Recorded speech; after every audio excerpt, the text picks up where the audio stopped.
আসসালামু আলাইকুম রহমতুল্লাহ। আজকে চলে আসছি সিলেট ইন্টারন্যাশনাল ক্রিকেট স্টেডিয়ামে। আজকে বাংলাদেশ নারী দল এবং আয়ারল্যান্ডের নারী দলের মধ্যে একটা ম্যাচ রয়েছে, সেই ম্যাচ দেখার জন্য আমরা এসেছি। এটা হচ্ছে ইন্টারন্যাশনাল স্টেডিয়ামের গেট। আমরা টিকিট কেটে ফেললাম, প্রতি টিকিটের মূল্য 200 টাকা। সাথে ছিল আমাদের ড্রাইভার, চাইনিজ ইঞ্জিনিয়ার রাসেল সাহেব সহ আমি। তো এটা খুবই কাছে সিলেট শহর থেকে। চাইনিজকে জিজ্ঞেস করা হয়েছিল যে সে ক্রিকেট খেলা বুঝে কিনা। সে বললো সে ক্রিকেট খেলার আগামাথা কিছুই বোঝে না।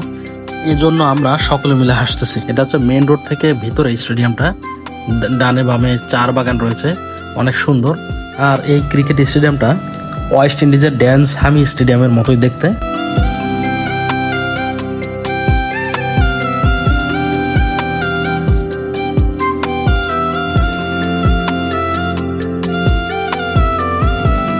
গেটে অনেকবার চেক করা হয়, এমন কোনো কিছু নিয়ে ভিতরে প্রবেশ করতে দেয় না যেটা প্লেয়ারদের উপর ক্ষিপ্ত হয়ে ঢিল মারে, সেই ধরনের কোনো জিনিস নিতে দেয় না।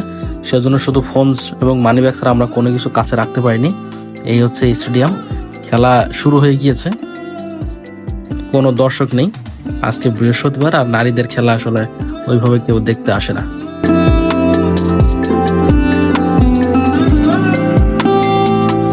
এখানকার চেয়ারগুলো অনেক নোংরা, এই জন্য যার যার চেয়ার তাকে তাকে পরিষ্কার করে বসতে হয়।